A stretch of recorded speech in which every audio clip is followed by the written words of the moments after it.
اور براہین ان کے سامنے پیش کرتے ہیں یا ان سے اعراض کرتے ہیں اور جواب میں کٹ حجتی کے طور پر کہتے ہیں کہ اس نبی پر کوئی فرشتہ کیوں نہیں اترتا؟ توحید رسالت کے بعد بعثت و جزا کا ذکر فرمایا گیا ہے کہ تمہیں اللہ تعالی قیامت کے دن ضرور جمع کرے گا، اس میں کوئی شک نہیں۔ یہ تینوں مضامین سورہ انعام میں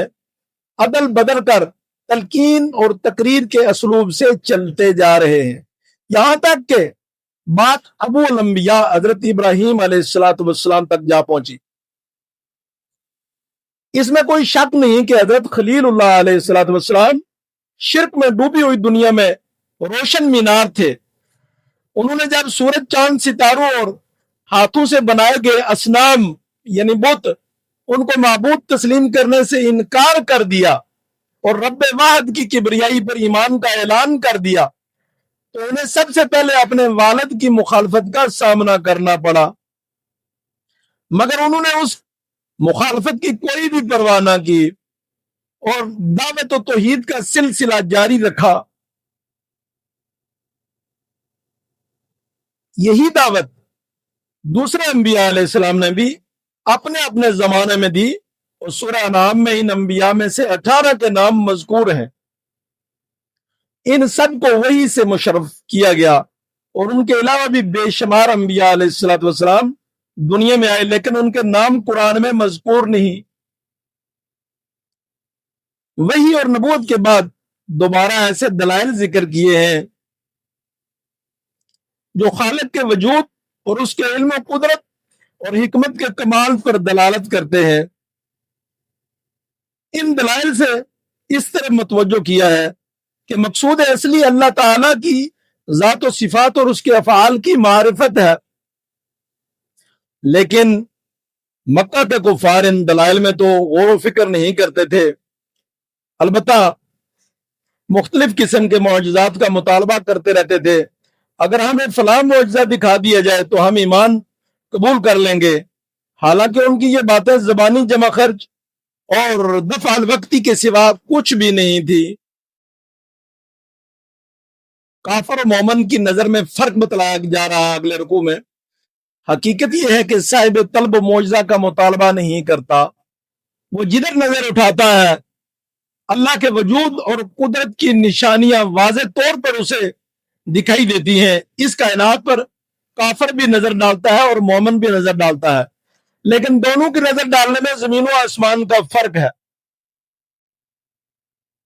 کافر دیکھتا ہے تو اسے پوری کائنات مادی اسباب میں جکڑی ہوئی دکھائی دیتی ہے کہ ہمارے پاس ایٹم، راکٹ، فوجیں یہ اور اکثریت ہوگی تو کامیاب ہوں گے، لیکن مومن دیکھتا ہے تو وہ اللہ تعالیٰ کی طاقت کو دیکھتا ہے۔ لیکن جب ایک مسلمان دیکھتا ہے تو اسے ہر چیز اور ہر مرحلے میں قدرت کی کارفرمائی ہی نظر آتی ہے۔ مثال کے طور پر جب وہ پھل کو دیکھتا ہے، رنگ، خوشبو، چھوٹا بڑا، کھٹا میٹھا ہونے کے اعتبار سے کیسے ایک حال سے دوسرے حال کی طرف منتقل کیا جاتا ہے۔ ابتدا میں کوئی کڑوا اور نمکین ہوتا ہے اور کوئی کھٹا یا پھیکا ہوتا ہے، لیکن جو جو وہ پکتا جاتا ہے اس میں مٹھاس اور لذتیں آتی جاتی ہیں۔ تو جب ایک مومن ایمانی نظر سے دیکھتا ہے، غور و تدبر کرتا ہے، تو بے ساختہ پکارتا ہے کہ سبحان اللہ، کہ یہ سب کار فرمائیاں میرے رب کی طرف سے ہیں۔ یہ جو کچھ چاہتا ہے، پھلوں میں مٹھاس ڈالنا، کڑواہٹ ڈالنا، زمین کے اندر اور زمین سے باہر جو کچھ بھی حالات ہیں، یہ سب اس کی قدرت سے بن رہے ہیں۔ اسی طرح نباتات کا خاص طور پر ذکر کیا گیا ہے